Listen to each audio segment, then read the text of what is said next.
బిడ్డలందరికీ వందనాలు. మరి గంట సేపు మనం వాక్యం ధ్యానం చేస్తాం. పక్కన వారికి వందనాలు చెప్పుకోండి, ఒకరికొకరు వందనాలు చెప్పుకోండి.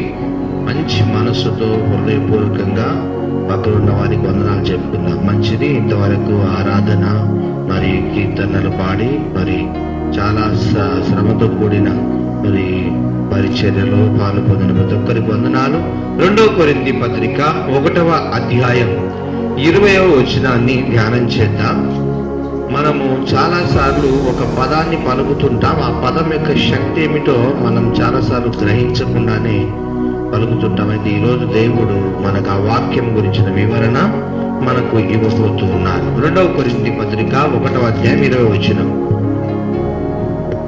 దేవుని వాగ్దానములు ఎన్ని అయినను అనియు క్రీస్తునందు అవునన్నట్టుగానే ఉన్నవి గనుక మన ద్వారా దేవునికి మహిమ కలుగుటకై అవి ఆయన వలన నిశ్చయములై ఉన్నవి.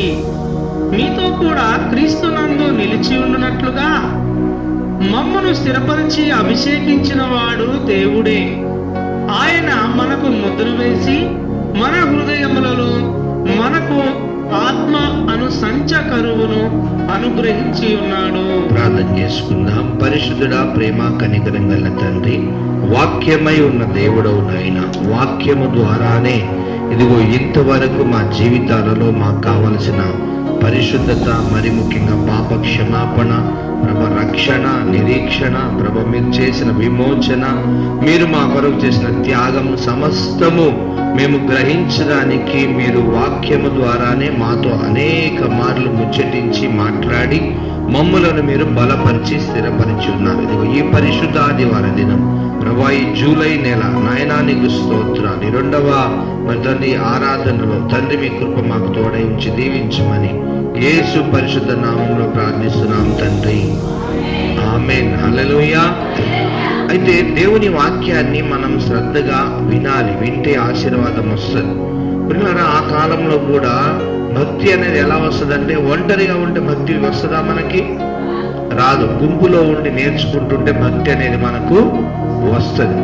ఆ కాలంలో ఇజ్రాయేల్ ప్రజలు దేవుని స్తుతిస్తున్నప్పుడు ఆ గుంపులో ఉన్నవారు కూడా దీవించబడ్డారంట. దేవుని స్తోత్రం కలుగాక. గుంపులో ఉన్నవారు కూడా ఏమైందంటే దీవించబడతారు. వారందరూ స్తోత్రం అంటున్నప్పుడు వారు కూడా వచ్చిరాని మాటలతో వారు కూడా స్తోత్రం అన్నప్పుడు ఆ ఆశీర్వాదము వారి మీదకి వచ్చినట్టుగా మనం చూస్తా ఉన్నాం. అయితే ఈ సమయంలో మనం దేవుని వాక్యం చూస్తున్నాం. 2వ కొరింథీ 1వ అధ్యాయం 20వ వచనములో మరొకసారి చదువుకుందాం. మరొకసారి 20, 21, 22 వచ్చిన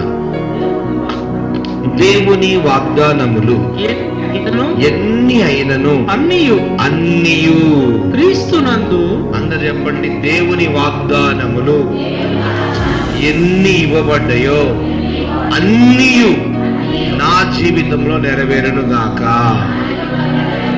హల్లెలూయా. అప్పుడు ఏమైతుంది? మనకు ఆశీర్వాదాలు ఏమైతాయి? సమృద్ధిగా దయచేయబడతాయి. మీకు తెలుసా, దేవుని ఆశీర్వాదాలన్నీ రెడీగా ఉన్నాయి. మనం పొందుకోవడానికి మన ఏంటిదంటే అది మనస్సు దాన్ని అంగీకరించకపోవడమే పెద్ద ప్రమాదం. హల్లెలూయా. దేవుని వాగ్దానాలు అందరికి సమానమా కాదా? ఒక జాతి వారికి ఒక రకంగా, ఒక కులం వారికి ఒక రకంగా ఇస్తాడు దేవుడు? ఇవ్వడు. ఈ లోకంలో ఉన్నవారు ఒక్కొక్క కులాన్ని, ఒక్కొక్క వర్గాలను ఎంచుకొని ఇష్టం వచ్చినట్టు చేస్తుంటారు. దేవునికి అట్లా లేదు. ఆయనకి ఏ భేదమును లేదు. అందరూ దేవునికి సమానులే. పురుషుడైనా స్త్రీ అయినా ఏ జాతి వాళ్ళైనా ఆయనే కలగజేసినాడు ఈ జాతులు.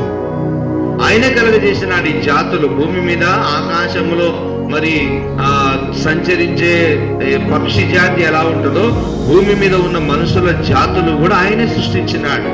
ఒక్కొక్క జాతి ఒక్కొక్క జీవనాన్ని కొనసాగించి సాగుతారు. అది దేవుడిచ్చిన కృప. దేవుని స్తోత్రం చెప్పండి. హల్లెలూయా. నేను ఆ కులంలో ఎందుకు పుట్టలేదు, నేను ఈ కులంలో ఎందుకు పుట్టలేదు మనం అనుకుంటాం. అట్లా అనుకోవద్దు. మనం ఈ కులంలో పుట్టడము, ఈ జాతిలో పుట్టడం, ఇలాగ జీవించడం దేవుని చిత్తం. దేవుని చిత్తం. మరి దేవుని చిత్తంలో ఉన్నాం మనం. దేవుని ఆశీర్వాదాలు, వాగ్దానాలు అన్ని మనం సొంతం చేసుకోవాలి. చెప్పలొకటి ప్రారంభపడదాం. హల్లెలూయా. మరొకసారి 20వ వచనం. దేవుని వాగ్దానములు ఎన్ని అయినను అన్నియు క్రీస్తునందు అవునన్నట్టుగానే ఉన్నవి గనుక మన ద్వారా దేవునికి మహిమ కలుగుటకై. గమనించండి, ఇక్కడ దేవుని వాగ్దానాలు ఉన్నాయి. ఆ వాగ్దానం ద్వారా నీవు దీవించబడితే దేవునికి మహిమ వస్తుందంట. కనెక్షన్ చూడండి, ఇక్కడ దేవుడికి నీకు సంబంధం ఉందా లేదా? దేవుడు వాగ్దానాలు ఇచ్చాడు. నా నామములో ప్రజలు దీవించబడుదురు గాక, మీరందరని దేవుడు వాగ్దానం ఇచ్చాడు. ఆయన నామములో నువ్వు దీవించబడితే ఎవరికి మహిమ వస్తుంది? దేవునికి మహిమ వస్తుంది.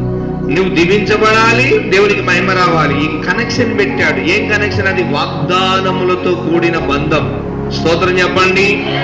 ఏ బంధం పెట్టాడు మనకు దేవుడు? వాగ్దానములతో కూడిన బంధం. ఒక మాట, ఒక వాగ్దానం. ఏదైనా పంచాయతీ అయినప్పుడు ఏం చేస్తారు? అందరి మధ్యలో ఒక మాట అనుకుందాం, ఒక మాట రాసి పెట్టండి, దాన్ని ఆ మాటకు మనం అందరము కట్టుబడి ఉండాలి కదా అని అంటుంటారు కదా. అలాగే దేవుడు కూడా మన మానవ జాతిని ఆశీర్వదించడానికి కొన్ని వాగ్దానాలు సిద్ధం చేశాడు. ఆ వాగ్దానాలను విశ్వసించి వాగ్దానాల ప్రకారం ఎవరైతే పొందుకుంటారో వారు వాగ్దాన ఫలం పొందుతారు, అంటే దీవించబడతారు. వారు దీవించబడడం ద్వారా మరలా ఎవరికి మహిమ వస్తుంది? చెప్పాలి, ఎవరికి మహిమ వస్తుంది? నువ్వు దీవించబడితే మహిమ ఎవరికి వస్తుంది? అందుకే వాగ్దానముతో కూడిన బంధముతో ఆశీర్వాదాన్ని దేవుడు సిద్ధం చేశాడు. హల్లెలూయా. 21వ వచనం, మీతో కూడా క్రీస్తునందు నిలిచి ఉండునట్లుగా మమ్మను స్థిరపరిచి అభిషేకించిన వాడు దేవుడే. ఆయన మనకు ముద్ర వేసి మన హృదయములలో మనకు ఆత్మ అను సంచకరువును అనుగ్రహించి ఉన్నాడు. హల్లెలూయా.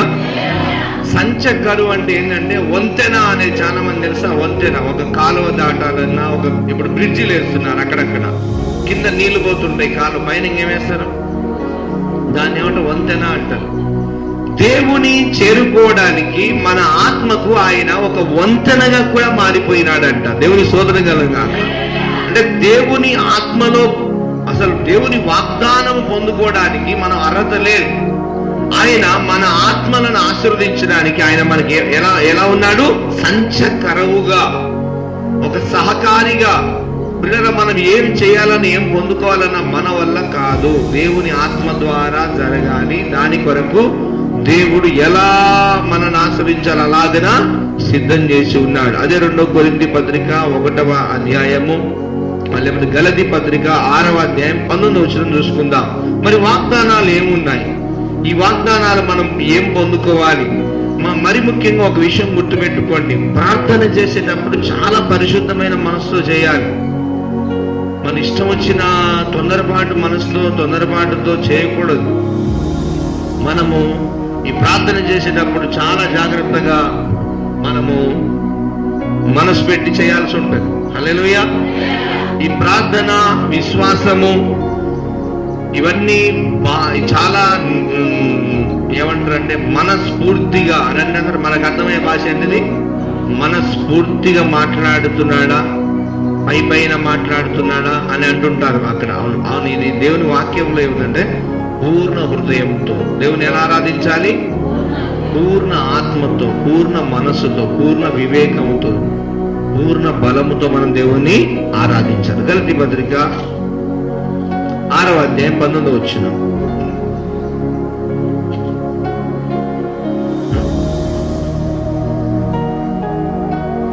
చదువు.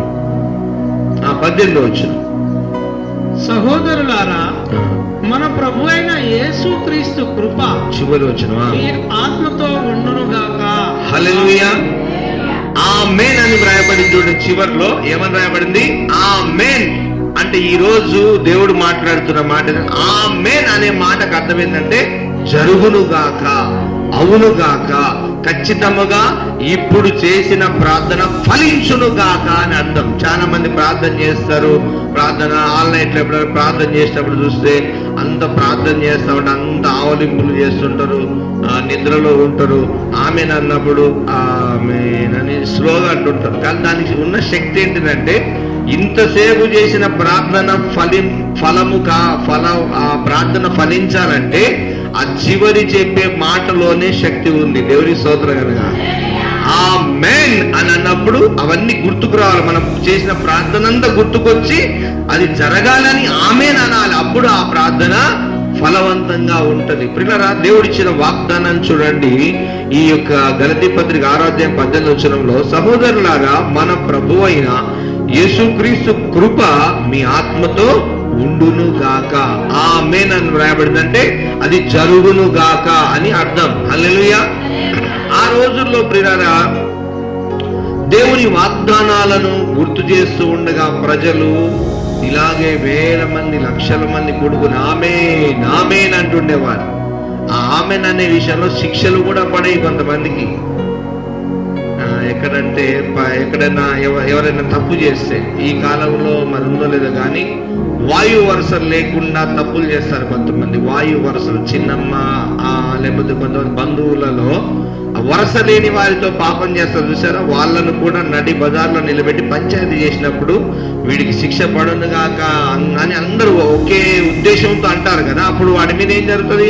ఆ శిక్ష అమలు అవుతుంది, ఆ శిక్ష అమలు చేస్తారు. ఇప్పుడు మనం చూస్తాం, ఆ కాలంలో ఇజ్రాయేలు ప్రజలు ఒక వ్యక్తిని ఆశీర్వదించాలని, ఆ యాజకులందరూ కూర్చొని ఆశీర్వదించినప్పుడు ఏం చేసేవారు? ఆమేన్ అనేవారు.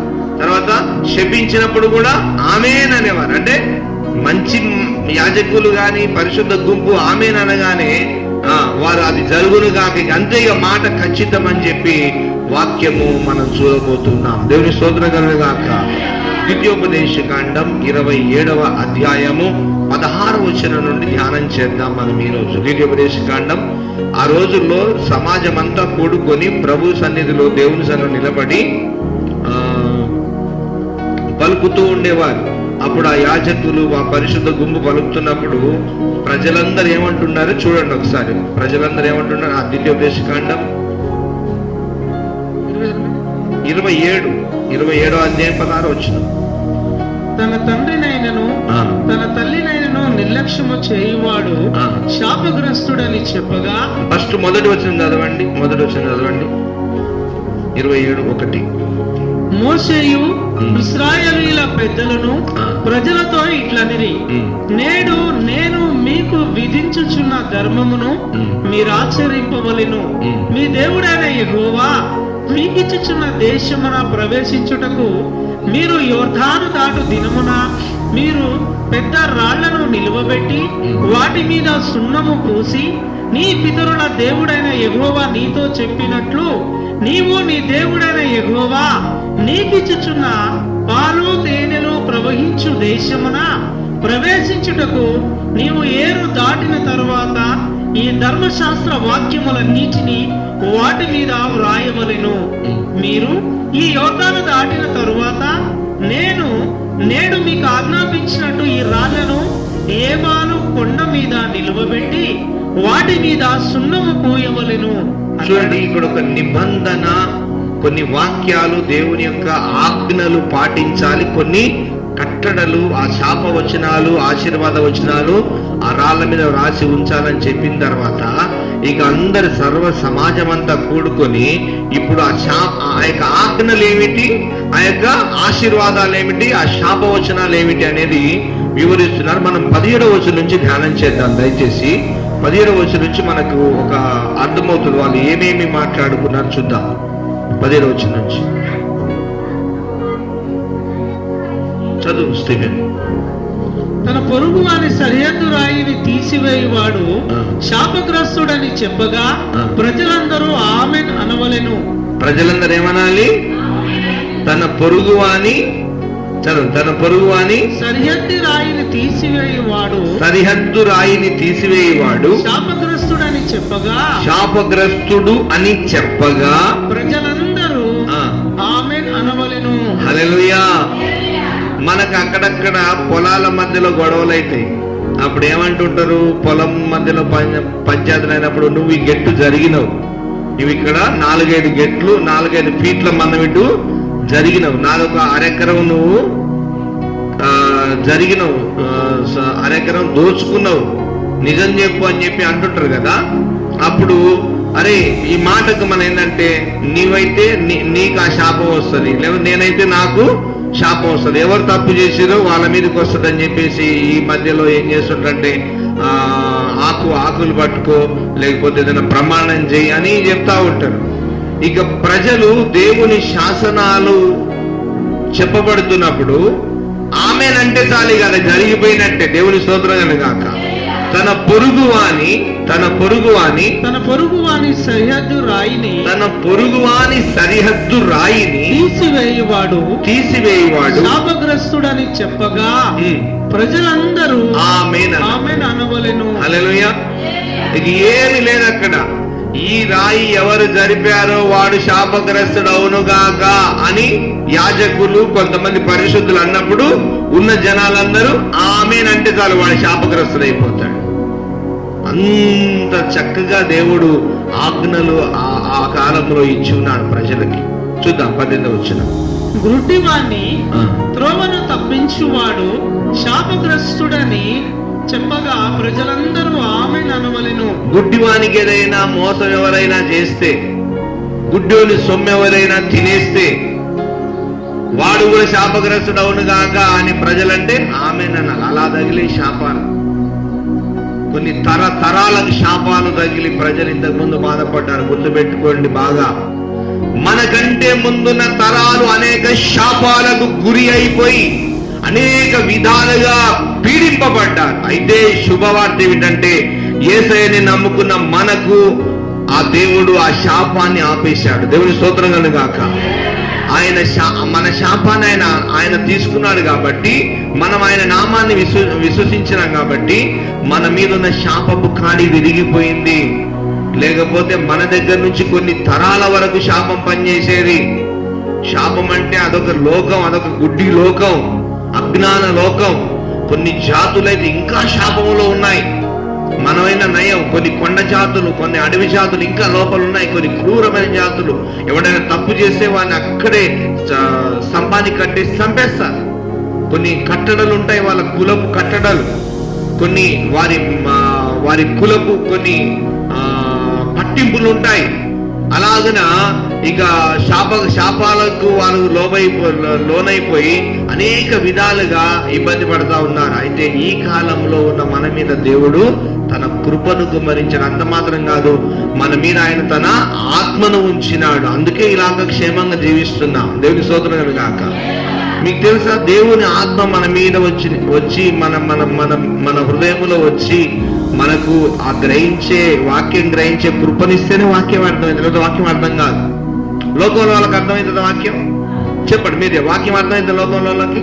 గమనించండి. అర్థమవుతుందా?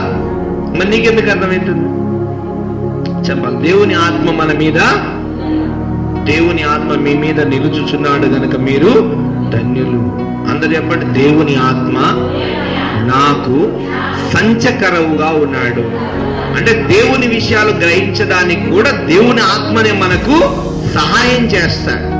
దేవుని ఆత్మ ఎందుకంటే జ్ఞానం లేని మనకు, తెలివి లేని మనకు, బుద్ధిహీనులమైన మనకు, శాపంలో ఉన్న మనకు, పాపంలో ఉన్న మనకు దేవుని వాక్యం గ్రహించడానికి ఆ యొక్క సహాయం మన వల్ల కాదు. దేవుని ఆత్మ ద్వారానే ఆ విషయాలు మనం గ్రహించడానికి కృపనిచ్చున్నాడు. ఆ కాలంలో ప్రజలు చూసారా, గుడ్డివాన్ని ఎవరైనా దోచుకుంటే వాడి శాపగ్రస్తుడు అవునుగాక అంటే కథం ఆమేన్ అంటే అతను శాపగ్రస్తుడు అయిపోయేవాడు. అప్పట్లో ఎవరైనా సోద చెప్పేటట్టు వారు ఏదైనా ఒక వ్యక్తికి, అప్పట్లో సినిమాల్లో వచ్చింది, ఇప్పుడే వస్తున్నాయి కానీ, ఏదైనా వ్యక్తికి ఇట్లా శాపం, నువ్విప్పుడే రోగగ్రస్తుడు అయిపోదువు గాక అని అంటే వెంటనే వాడు రోగగ్రస్తుడు అయిపోయేవాడు. ఇప్పుడు నీ ఇంట్లో బిడ్డ చచ్చిపోను కాకంటే బిడ్డ చచ్చిపోయింది. అంటే ఆ శాపం యొక్క శక్తి అంతగా ఉంటది. అయితే శుభవార్త ఏమిటి తెలుసా, దానికంటే మించిన శక్తి దేవుని ఆశీర్వాదం మన మీద ఉన్నది. దేవునికి స్తోత్రం కలుగాక. మన శాపమునంతటిని విమోచించిన, మన శాపం నుంచి మనకు విమోచించిన యేసే మనకున్నాడు. కాబట్టి శాపముల మాటలకి ఏమి మనం మాట్లాడకుండా ఆశీర్వాదపు మాటలే మాట్లాడుకుంటూ ముందుకు వెళ్ళిపోవాలి. హల్లెలూయా, హల్లెలూయా. చూద్దాం మరొకసారి 20వ వచనం, 19వ వచనం.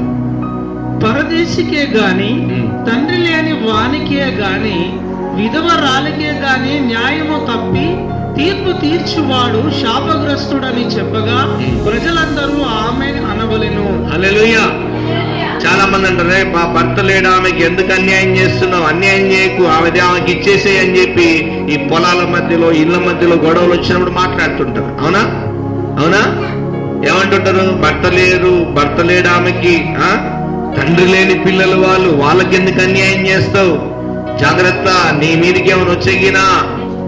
వింటున్నారా? స్తోత్రం చెప్పండి. అంటే లోకంలో ఉన్న విషయాలే కదా అవి, లోకంలో కాదు, లోకంలో కంటే గ్రంథంలో ఉన్న విషయాలు అవి. ఎప్పుడు దేవుని స్తోత్రం కదా కాదు.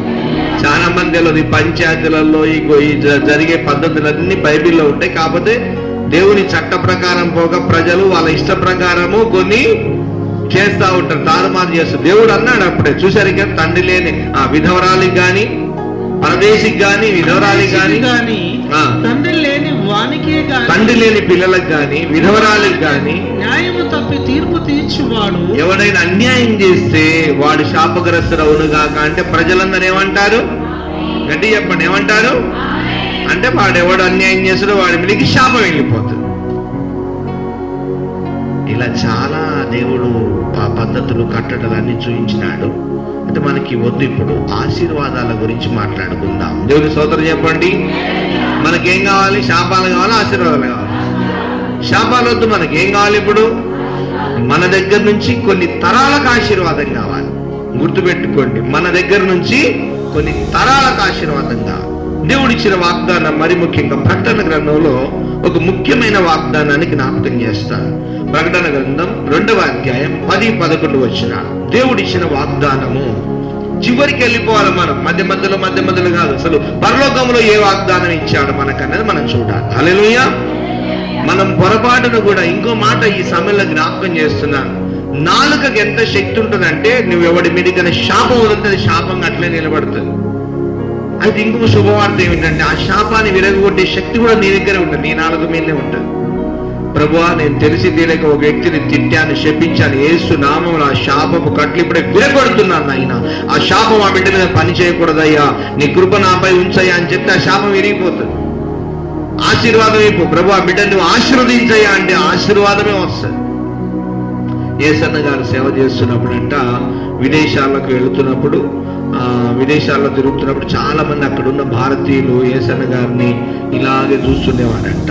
ఎందుకు చూస్తున్నాడు? ఈయన చదువు రాదంట కదా, ఇంత గొప్పగా వాక్యం చెప్తున్నాడు, ఇంత దీవించబడ్డాడు, ఇన్ని సంఘాలంట కడుతున్నాడు, ఇంతమంది జనాలు ఎట్ట వస్తున్నారు అని అంటున్నప్పుడు ఆ యేసన్న గారు తర్వాత ప్రసంగంలో ఆయన అన్నాడంట, నా నోట ఎలాంటి శాపం వచ్చినా రావు, ఎసంటోడు వచ్చినా ఆశీర్వదించడమే నాకు తెలుసు, కాబట్టి ఆ ఆశీర్వాదాలే నా మీద ఉంటాయి అన్నాడంట. దేవుని స్తోత్రం కనుక. అంటే నువ్వు కూడా పొరపాటున గొడవలు జరిగేటప్పుడు శాపం వదిలేస్తాం, జాగ్రత్త. అది ఒక బాణం పోయినట్టు పోతుంది, అది వాడిని కొన్ని తరాలు పీడించేస్తుంది. నమ్మరు మీరు? యేసు ప్రభుని నమ్ముకొని శపించిన వాడి శాపం శక్తి కలిగింది. ఒకసారి ఎవరు? బిలామా. ఎవరిని పిలుస్తాడు? బాలాకి ఏం చేస్తాడు? బిలాము ప్రవక్తను పిలిచి ఏమంటాడు? ప్రజలను శపించేసే అంటుంటాడు. అక్కడ లక్షల మంది ఉంటారు, కానీ ఎవడి నాలుకకు శక్తి లేదు. బిలాము ప్రవక్త నాలుకకు శక్తి ఉంది అని బాలాకు తెలుసుకొని శపించంటాడు. అయితే మన నాలుక చాలా శక్తి కలిగింది. హల్లెలూయా. అయితే గృహములో ఉన్న దరిద్రము, శాపము అంతా పోవాలంటే మన నీ నాలుకకే పని ఉంది. ఆశీర్వాదం మాట్లాడాలి, నీ నాలుకతో. ఏం మాట్లాడాలి? ఆశీర్వాదం మాట్లాడాలి, దీవెనలు మాట్లాడాలి. అప్పుడు ఏమైతుంది? దరిద్రము, శాపం అంతా కొట్టుకొని ఇల్లంతా ఆశీర్వాదంతో నింపబడుతుంది. చెప్పులు కొట్టి ప్రభువుని పలుకుదాం. హల్లెలూయా. ప్రకటన గ్రంథం 2వ అధ్యాయము, ప్రకటన గ్రంథం 2వ అధ్యాయం 10-11 వచనాలు. ఇదిగో మీరు శోధింపబడునట్లు అపవాది మీలో కొందరిని చెరలో వేయింపబోచున్నాడు. 10 దినములు శ్రమ కలుగును. ఎన్ని దినాలు శ్రమ కలుగును? మరణము వరకు నమ్మకముగా ఉండుము, నేను నీకు జీవ కిరీటం ఇచ్చెదను. సంగములతో ఆత్మ చెప్పుచున్న మాట చెవిగలవాడు వినుగాక. జయించుచున్నవాడు రెండవ మరణము వలన ఏ హానియు చెందడు. హల్లెలూయా అన్న వినాలి, ఇక్కడ కూర్చున్న మీరు. హల్లెలూయా. ఇక్కడ దేవునికి వాగ్దానం ఏముందంటే, 9వ వచనం మరోసారి చదువుదాం. 10వ వచనం. ఇదిగో ఇదిగో మీరు శోధింపబడినట్లు అపవాది మీలో కొందరిని చెరలో వేయింపబోచున్నాడు 10 దినములు శ్రమ కలుగును మరణము వరకు నమ్మకముగా ఉండుము నేను నీకు జీవ కిరీటం ఇచ్చేదను. హల్లెలూయా. అందరూ మరణము జీవం. అయితే ఈ శ్రమలో కొంతమందికి కొన్నిసార్లు అనారోగ్యం వచ్చేసి మరణం చచ్చిపోతానేమో అనే భయం వచ్చేస్తుంది. కానీ యేసు ప్రభు నందుండి చచ్చిపోయిన వారు మరణం గురించి భయపడకూడదు. దేవుని స్తోత్రం కనుక ఇది దేవుడిచ్చిన వాగ్దానం. ఏమంటున్నాడు? మరణము వరకు నమ్మకముగా ఉండుము, నేను నీకు జీవ కిరీటం. అబ్బా చప్పలు కొట్టండి.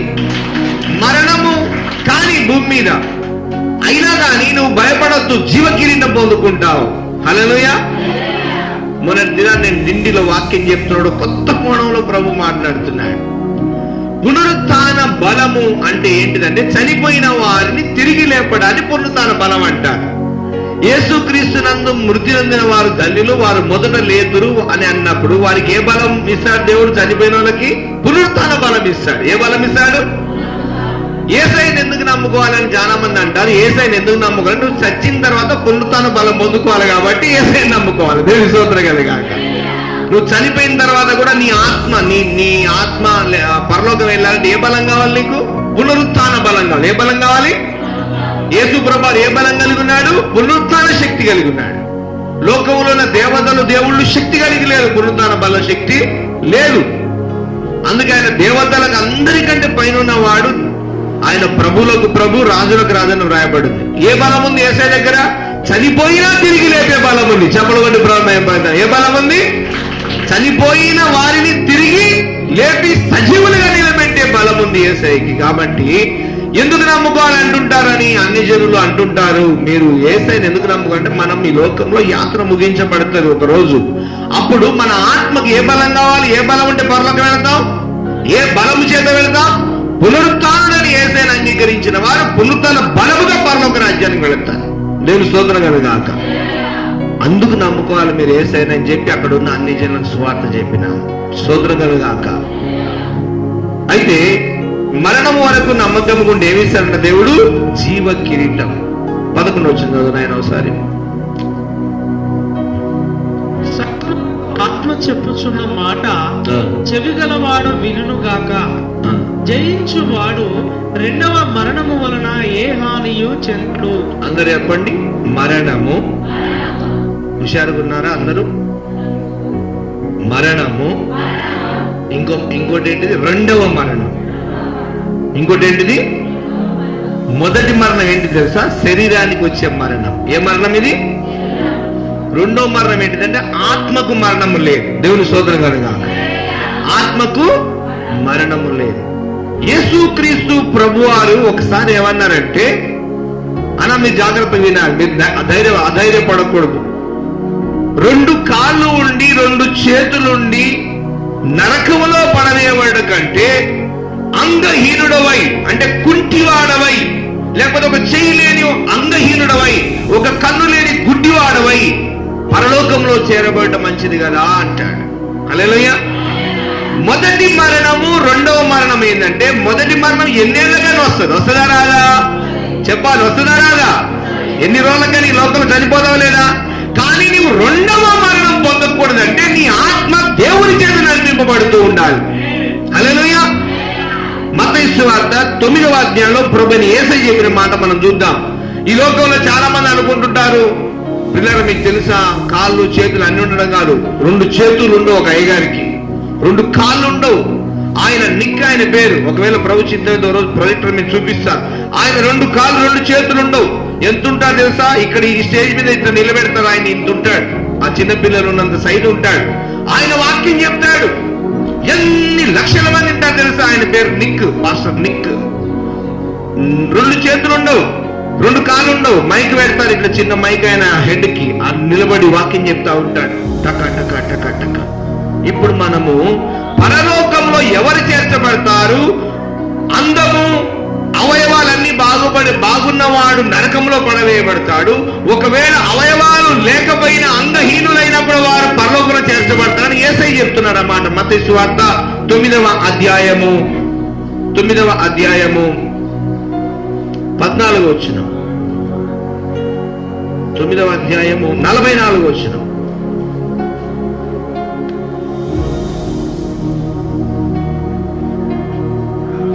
9వ అధ్యాయం చూడండి. 9వ అధ్యాయంలో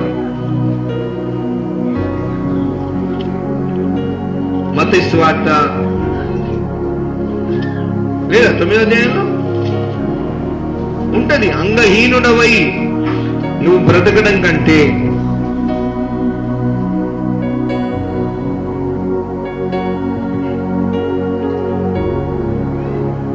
ఒక కాలు ఒక చెయ్యి ఉండి నీవు పరలోకంలో చేర్చబడవచ్చు.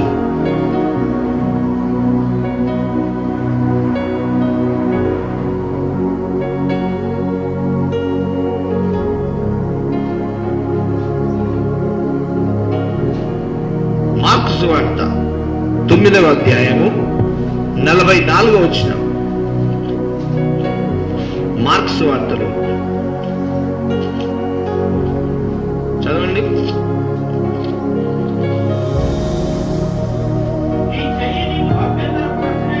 44వ వచనమేనా?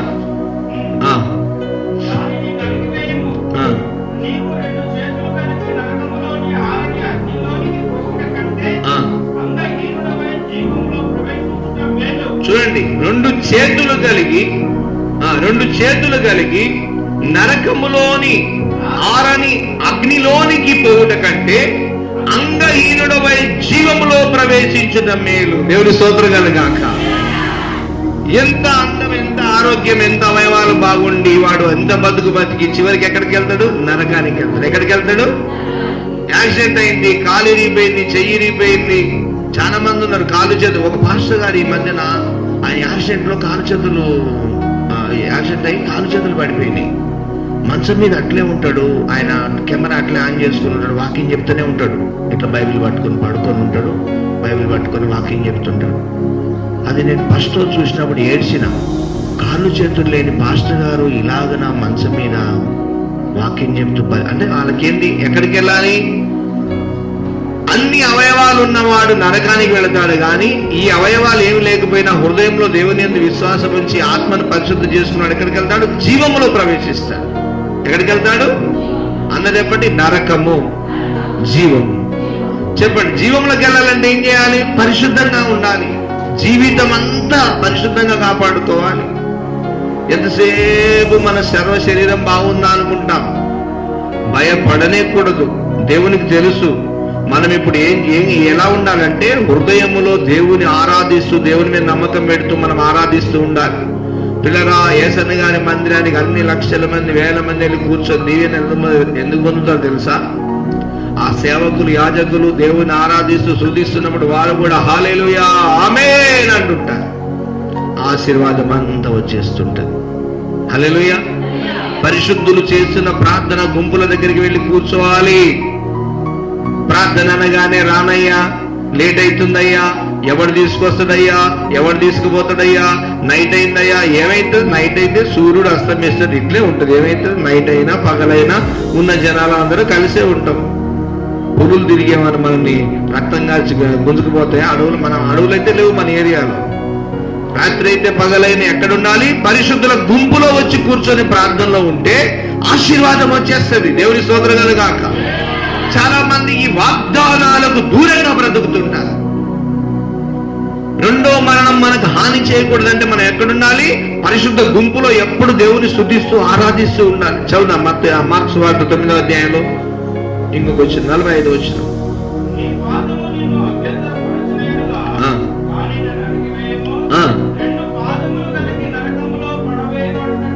వింటున్నారా? 2 పాదములు 2 కాళ్ళు కలిగి నరకములో పడవేయబడుట కంటే కుంటివాడవై ఎక్కడికి వెళ్ళొచ్చు? ఎక్కడికి వెళ్ళొచ్చంట? పరలోకంలో దేవుని దగ్గర పోయి కూర్చోవచ్చు. దేవుని స్తోత్రం కలుగాక. హల్లెలూయా. తర్వాత గుడ్డివాడవై ఉండి కూడా నువ్వు పరలోకంలో వెళ్ళి జీవంలో ప్రవేశించవచ్చు. కొంతమంది అవయవాలు బాగాలేవని బాధపడుతుంటారు, ఆరోగ్యం బాగా, అన్ని మర్చిపోయి ఎక్కడ మనం దృష్టి పెట్టాలి? అయ్యా, ఆ రెండవ ఆ మరణం నేను పొందకుండా పరలోకంలో చేరే కృపని నాయన అని ప్రార్థన చేయాలి. దేవుని స్తోత్రం చెప్పండి. ఏముంది లోకంలో? ఒక చెట్టు వర్షానికి పచ్చగా ఎండాకాలం ఎండిపోయినట్టుగా చాలా ఉన్నాయి. వచ్చే వారం నేను జ్ఞాపకం చేస్తాను. మన ఆయుష్ అంట నీడ వలె ఉంటుందంట. నీడ మన ఆయుష్ అంటే ఆవిరి వలె ఉంటుందంట. అన్నం వండుతున్నప్పుడు ఆవిరి ఎంతసేపు కనబడుతుంది? ఒకటే ఇట్లా ఆవిరి కనబడితే మాయమైపోతుంది. మన ఆయుష్లో కొంతమంది అయితే 60 ఏళ్ళున్నా కూడా వాళ్ళు ఏదో 25-30 సంవత్సరాల వయసులో ఉన్నట్టు, వారి ముఖాన్ని చూసుకుని అందం ఉన్నట్టు ఎప్పుడు ఆ భావాజాలను కలిగి ఒకటే అందం గురించి ప్రత్యక్షత చేస్తూ ఉంటారు ఎప్పుడు. అది కాదు కావాల్సింది. ఏం అందం కావాలి? మన హృదయం అందంగా చేసుకోవాలి. దేవుని స్తోత్రం కదా. కీర్తనలో ఉంది, పరిశుద్ధాలంకరములు ధరించుకొని యెహోవాకు ఏం చేయాలి? నమస్కారం. వినయం ఎక్కడ? హృదయంలో వినయం. దేవానికి స్తోత్రం. ఎంత గొప్ప దేవుడవయ్యా, నీకు వందనాలు. నా ఆత్మకు రెండవ మరణము లేకుండా నన్ను రక్షించిన దేవా స్తోత్రం అనాలా. హల్లెలూయా, హల్లెలూయా. పిల్లరా, ఇక్కడ చాలు. మనము దినవృత్తాంతములు, మొదటి దినవృత్తాంతములో 16వ అధ్యాయము 36వ వచనం నుండి వాక్యాన్ని ధ్యానం చేద్దాం. 35వ వచనం కూడా బాగుంటది. చూడండి, ప్రజలు సమూహంగా కూడినప్పుడు మందిరంలో కూర్చొని ఉంటే నీకు ఆశీర్వాదం వస్తుంది. దేవుని స్తోత్రం కలుగాక. ఎక్కడైనా ప్రార్థన కూడికలు జరిగినప్పుడు కూర్చో, వారి మధ్యలో వారు చేసిన ప్రార్థన విను, వారు ఏమంటున్నారో అదే చేయి, నువ్వు కూడా దేవుని స్తోత్రం, నీకు ఆశీర్వాదం వస్తుంది.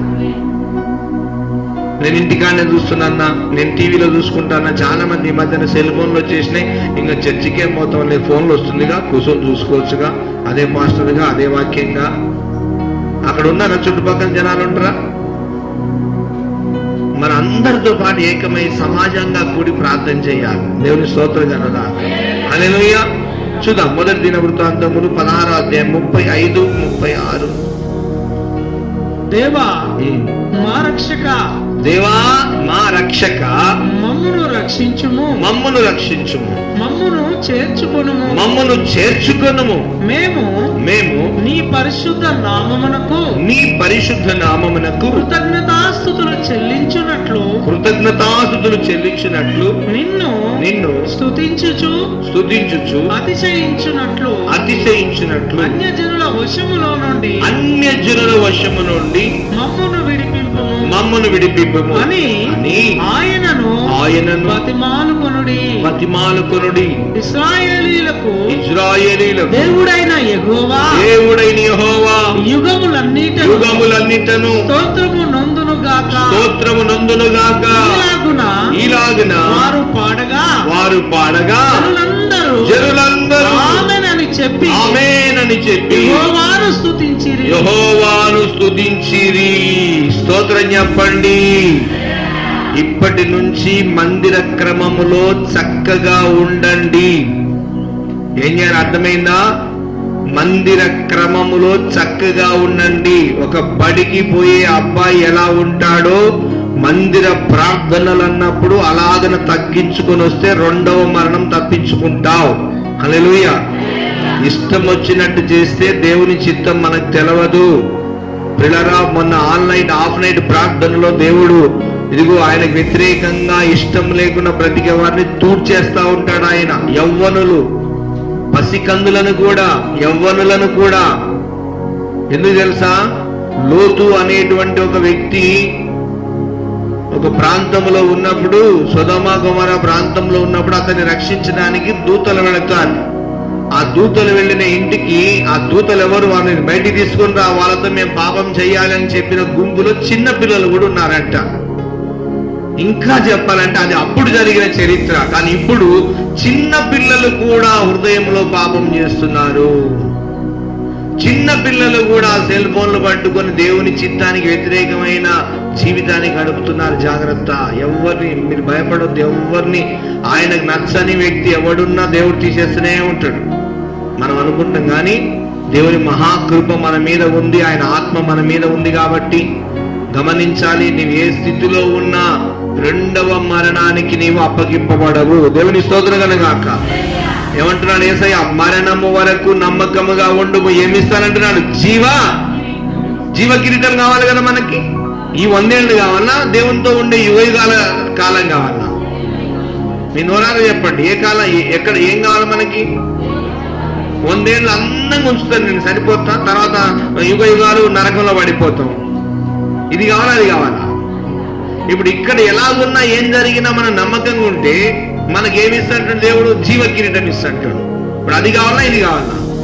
దాని కొరకు మనం ప్రార్థనాపూర్వకంగా ఉండాలి. దాని కొరకు మన ఆత్మను పరిశుద్ధం చేసుకోవాలి. పరిశుద్ధ గుంపులో ఎప్పుడు ఉండి ప్రార్థనలో మనం సాగాలి. చూడండి అక్కడ ఏమంటున్నారు? రక్షగా మా దేవా, 37వ వచనం. దేవా మా రక్షక, దేవా మా రక్షక, మమ్మును రక్షించుము, మమ్మును రక్షించుము, మమ్మును చేర్చుకొనుము.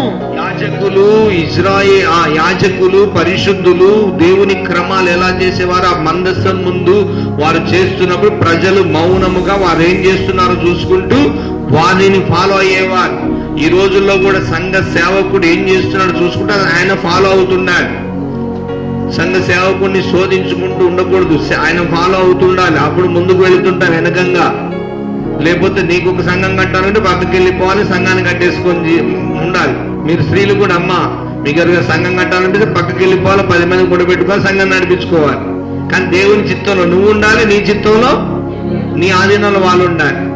ఎందుకు చెప్తున్నానంటే సేవ అనేది చాలా కష్టసాధ్యమైంది. ఒకరోజు నేను ఈరోజు ఎప్పుడు పొగడలేదు కానీ మా మాస్టర్ అమ్మని ఈరోజు ఒక మాట గుర్తు చేసిన. ఎన్ని అన్నా కానీ సేవకులకు మనకంటే ముందుగా సేవకులకే బాగా కష్టాలు వస్తాయన్న మాట చెప్పిన నాకు బాగా గుర్తుంది అని నేను గుర్తు చేసిన. ఈరోజు 2-3 వారాల క్రితము వాక్యం చెప్పేటప్పుడు ఆమె చెప్పింది, మాస్టర్ అమ్మ సేవకులు నిజమే చాలా కష్టాలు వస్తాయి. తర్వాత ఏమన్నదంటే, ఒక వ్యక్తికి, ఒక అన్యుడికి సువార్త చెప్తున్నా. నేను సువార్త చెప్తున్నప్పుడు అతని మీద ఉన్న దురాత్మ శక్తి ఎమ్మటే నన్ను శోధించింది, చాలా ఇబ్బంది పెట్టింది ఆ శక్తి, ఆ దురాత్మ శక్తి అని చెప్పింది. నిజమే, మీకు తెలుసా, మనం ఒక అన్యుడికి సువార్త చెప్పినప్పుడు వెంటనే కొన్ని శక్తులు మనల్ని శోధిస్తాయి, కొంచెం ఇబ్బంది పెడతాయి.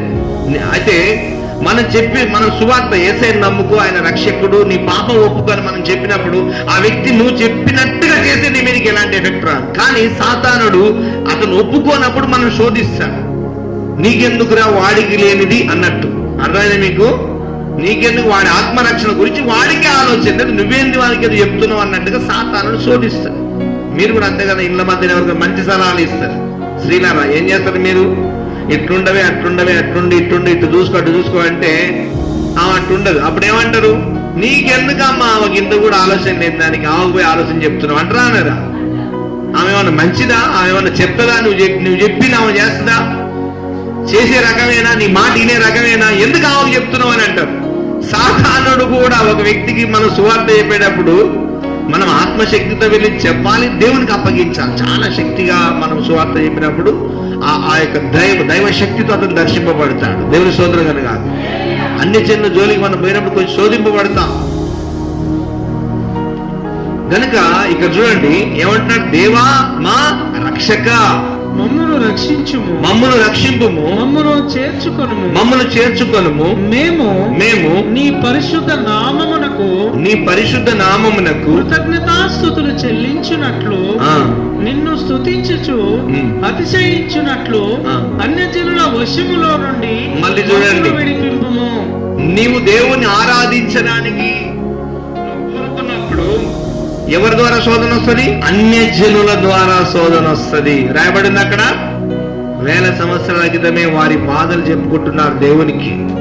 రక్షక, మమ్మల్ని విడిపించావు, మమ్మల్ని క్షమించావు, మమ్మల్ని మన్నించావు. కానీ నాయన అన్యజనుల ఇబ్బందులు కాకుండా, అన్యజనుల ద్వారా ఎలాంటి శోధనలు రాకుండా మాకు నువ్వు సహాయం చేయి.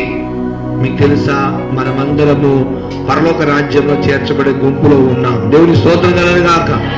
మరి ముఖ్యంగా ప్రభువైన యేసు క్రీస్తు యొక్క గొర్రెపిల్ల వివాహోత్సవ వేడుకలు విందులో పాల్గొనే వారం ఎంత జాగ్రత్తగా మనం ముందుకు వెళ్ళాలి. దేవుని సన్నిధిలో అన్ని పనులు ఆసక్తి చేస్తాం, భక్తి విషయంలోనే కొంచెం నిర్లక్ష్యం చేస్తాం.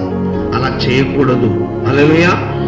భక్తి విషయంలో చాలా శ్రద్ధ కలిగి ఉండాలి. ఏం కలిగి ఉండాలి? శ్రద్ధ కలిగి ఉండాలి. దేనికి?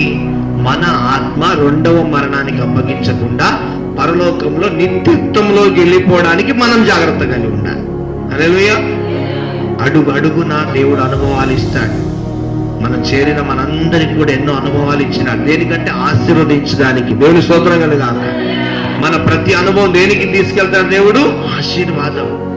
నిన్ను జీవంలోకి తీసుకెళ్ళడానికి, శాశ్వత జీవంలోకి తీసుకెళ్ళడానికి. హల్లెలూయా. చదువుదాం 36వ వచనం. మేము నీ పరిశుద్ధాలయమునకు, పరిశుద్ధ నామమునకు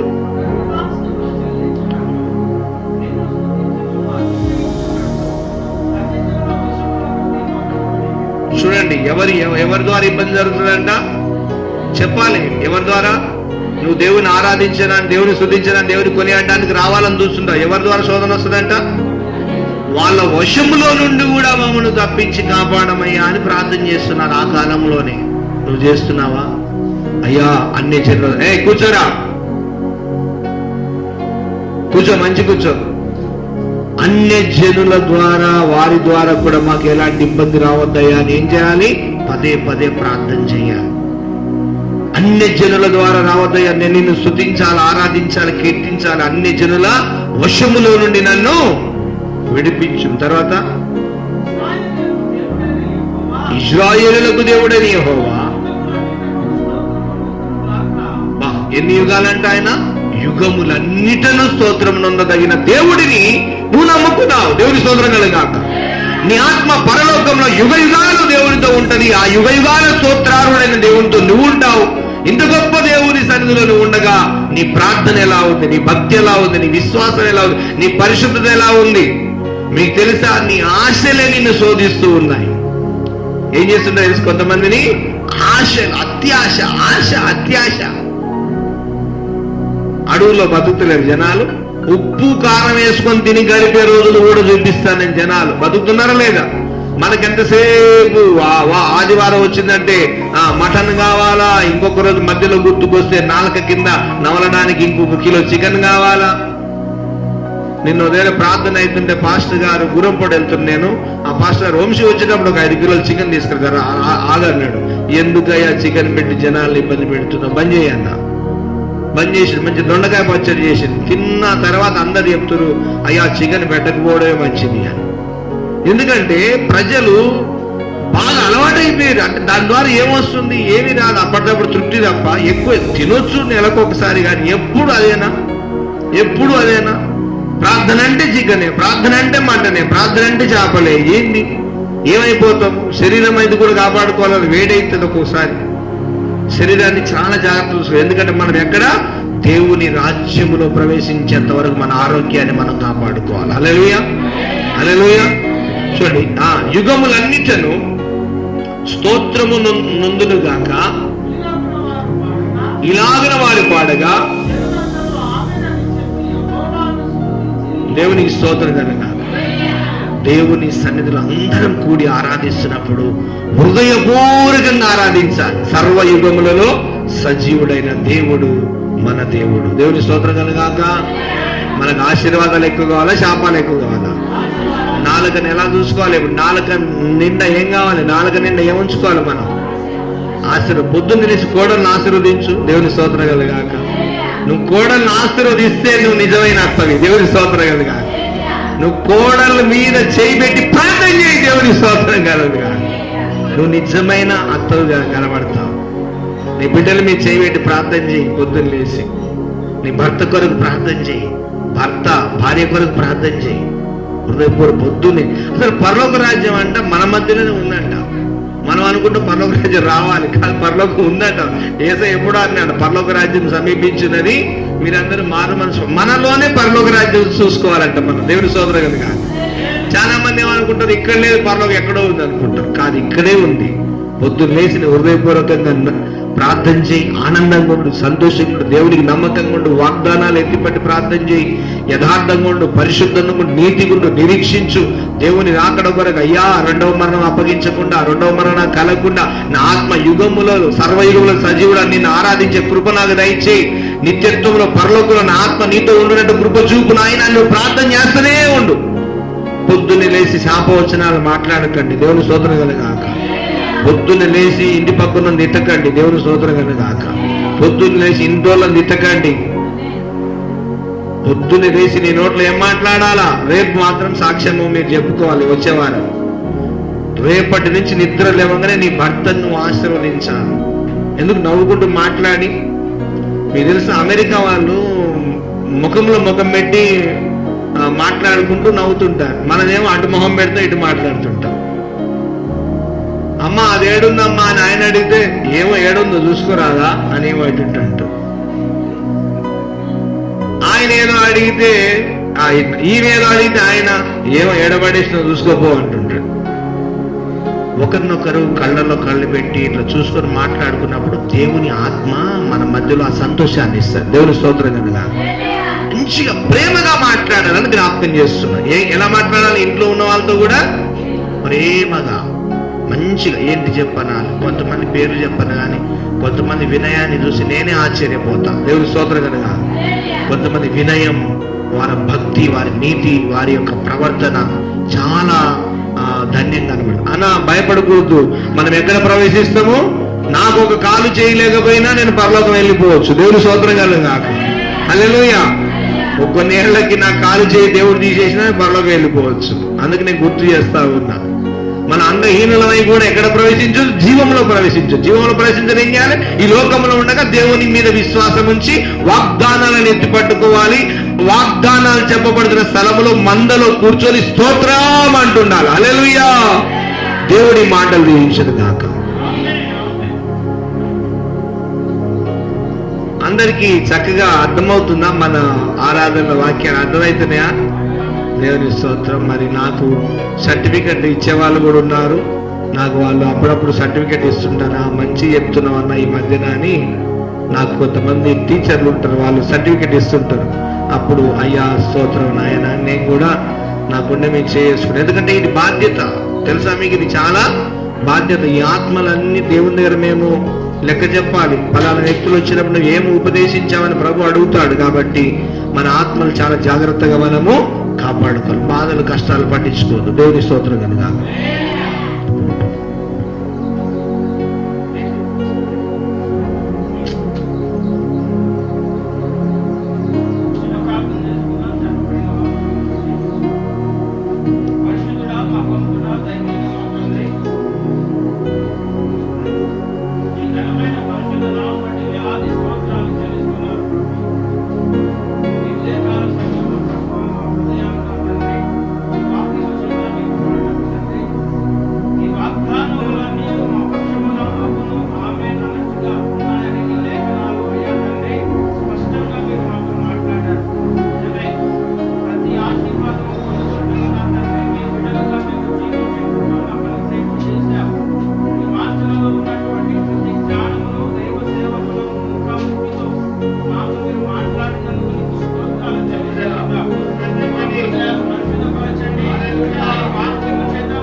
మంచిది.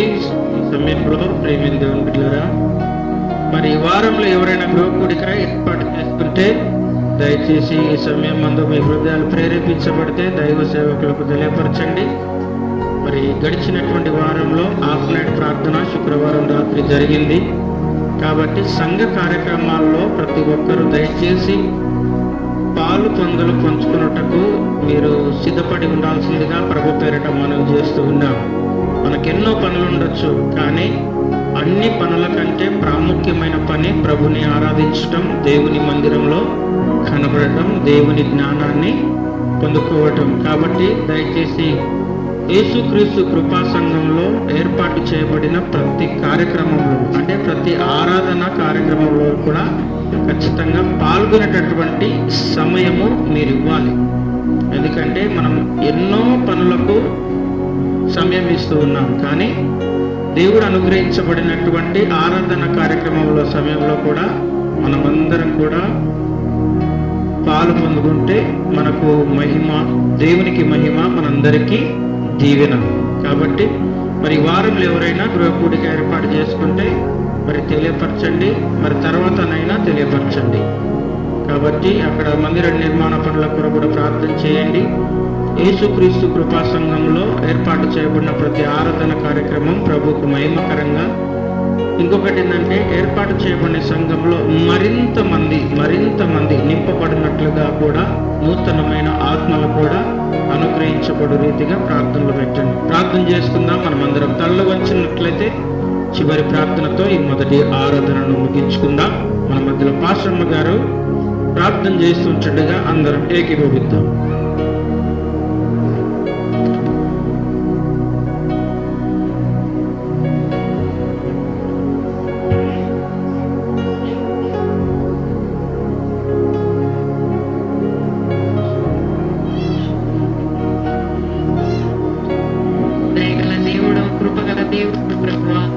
జాలిగల దేవుడు ప్రభువా, మీకు వందనాలు, స్తోత్రములు తండ్రి. ఈ ఉదయకాల సమయంలో ప్రభువా, ఈ మొదటి ఆరాధన ఇంతవరకు నడిపించిన ప్రభువా మీకు స్తోత్రములు తండ్రి. పాటల్లో, ఆరాధనలో, వాక్యములో ప్రభువా స్తోత్రములు తండ్రి. పరిశుద్ధాత్ముడ ఇంతవరకు మీ శక్తిగల నామంలో నడిపించిన విధానమును బట్టి వందనాలు, స్తోత్రములు, కృతజ్ఞతలు చెల్లిస్తున్నాము తండ్రి. యేసయ్యా మీకే వందనాలు, పరిశుద్ధుడా మీకే స్తోత్రములు, మహిమగల దేవామికే స్తోత్రం, పునరుత్థాన బలము కలిగిన దేవామికే వందనాలు. మీ దాసుని నిలబెట్టుకొని శిలువ శంతులో మరుగుపరచి మీ స్వరాన్ని ప్రభువా సంఘముతో వినిపించిన తండ్రి మీకే స్తోత్రములు. మహిమగల దేవా, మీరు మాట్లాడిన ప్రతి మాటలు ప్రతి బిడ్డల హృదయములో మీరు కొట్టి ఫలింపచి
తండ్రి అయిన దేవుని ప్రేమ, మన ప్రభువును రక్షకుడైన యేసుక్రీస్తు వారి కృప, పరిశుద్ధాత్మ దేవుని ఆదరణ, దేవుని ఏడాత్మల సహాయము సదాకాలం మనందరికీ తోడై నడిపించునుగాక. ఆమేన్, ఆమేన్. మనకు వందనాలు. అయ్యా యాదయ్య బ్రదర్, ఒకసారి అందరిని పిలిచి ప్రేయర్ పెట్టించుకోరా ఇంటికాడ. అదే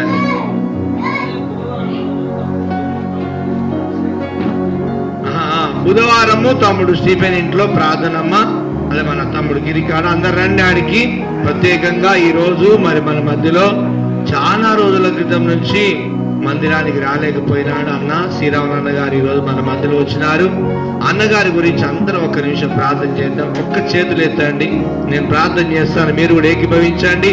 అన్న ఇదిగో దేవుడు ప్రత్యేకంగా అన్నతో మాట్లాడాడు. ఆయన శాశ్వత జీవం పొందుకుంటాడు దేవుని దగ్గర. అందరు చేయొద్దండి. ప్రభువా మీకు వందనాలు. ప్రత్యేకముగా ఆయన స్తోత్రం చెప్పండి అందరు. స్తోత్రం, స్తోత్రం, స్తోత్రం, స్తోత్రం, స్తోత్రం, స్తోత్రము నాయన.